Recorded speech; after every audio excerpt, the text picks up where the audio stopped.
How the Grinch Stole Christmas by Dr. Seuss. Every Who down in Whoville liked Christmas a lot, but the Grinch, who lived just north of Whoville, did not. The Grinch hated Christmas, the whole Christmas season. Now please don't ask why. No one quite knows the reason. It could be his head wasn't screwed on just right. It could be perhaps that his shoes were too tight.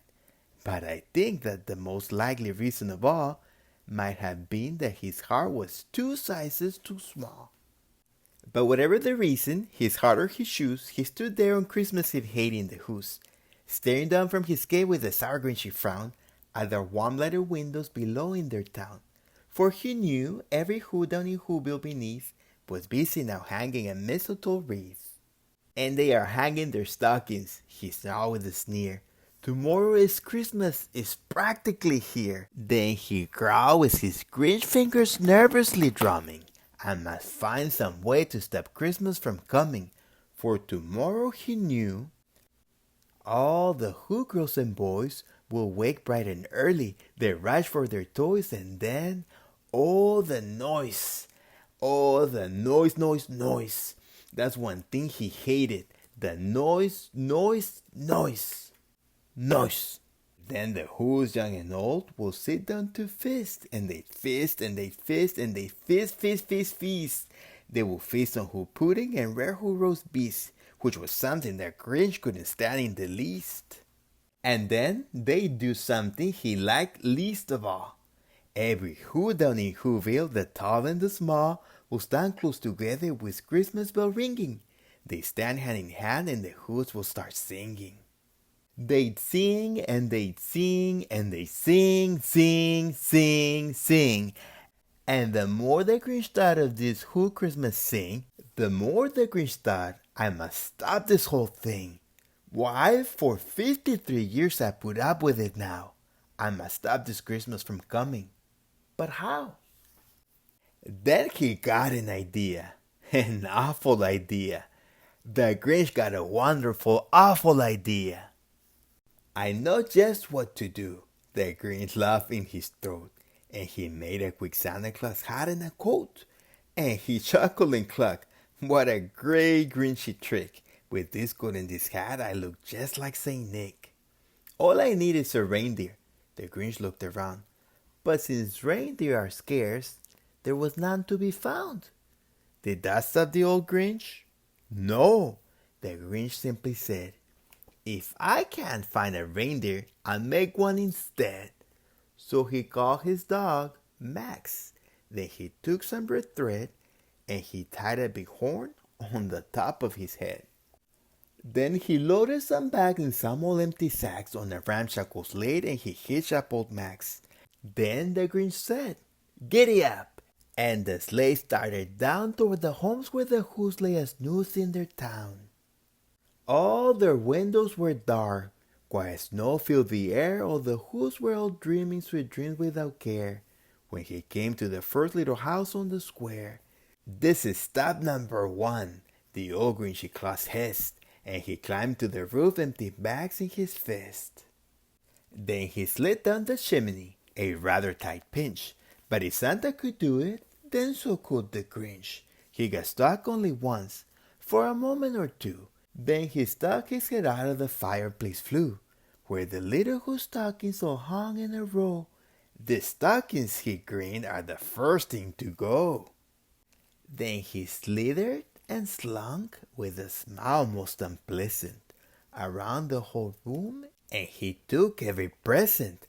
Pop guns and bicycles, roller skates, drums, checkerboards, tricycles, popcorns and plums, and he stuffed them in bags.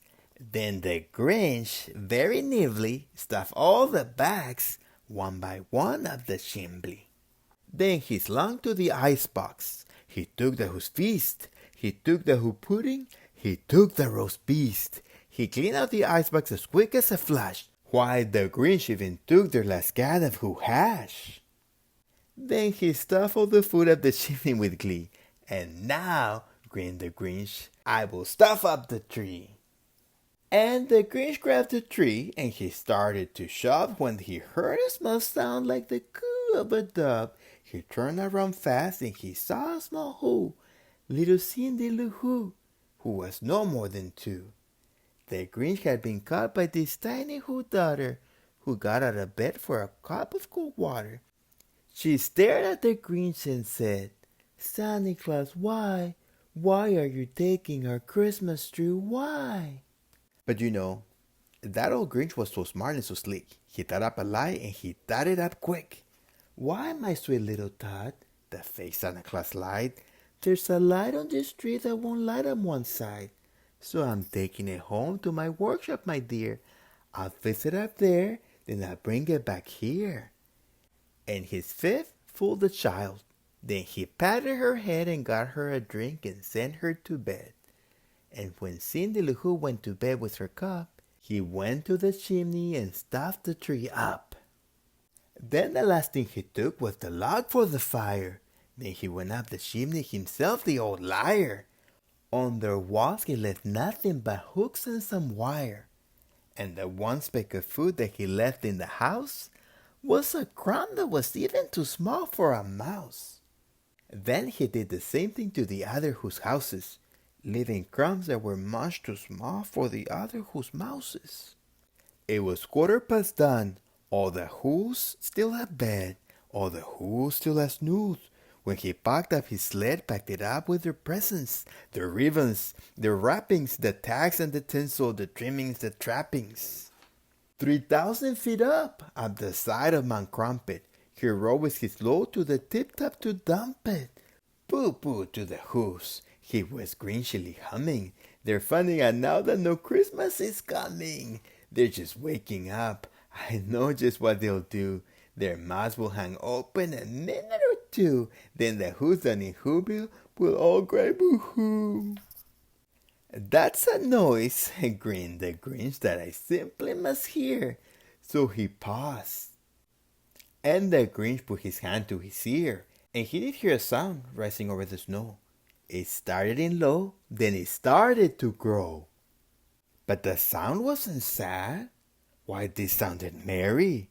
It couldn't be so, but it was merry, very. He stared down at Whoville. The Grinch popped his eyes. Then he shook. What he saw was a shocking surprise. Every Who down in Whoville, the tall and the small, was singing without any presents at all.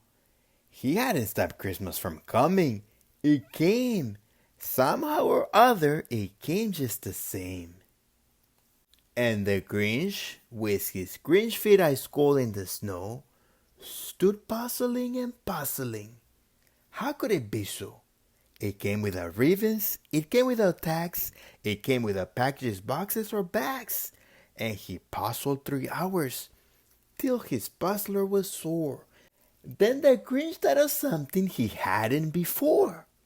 Maybe Christmas, he thought, doesn't come from a store. Maybe Christmas, perhaps, means a little bit more. And what happened then? Well, in Whoville they say that the Grinch's small heart grew 3 sizes that day. And the minute his heart didn't feel quite so tight, he whisked his load through the bright morning light, and he brought back the toys and the food for the feast, and he himself, the Grinch, carved the roast beast. The end.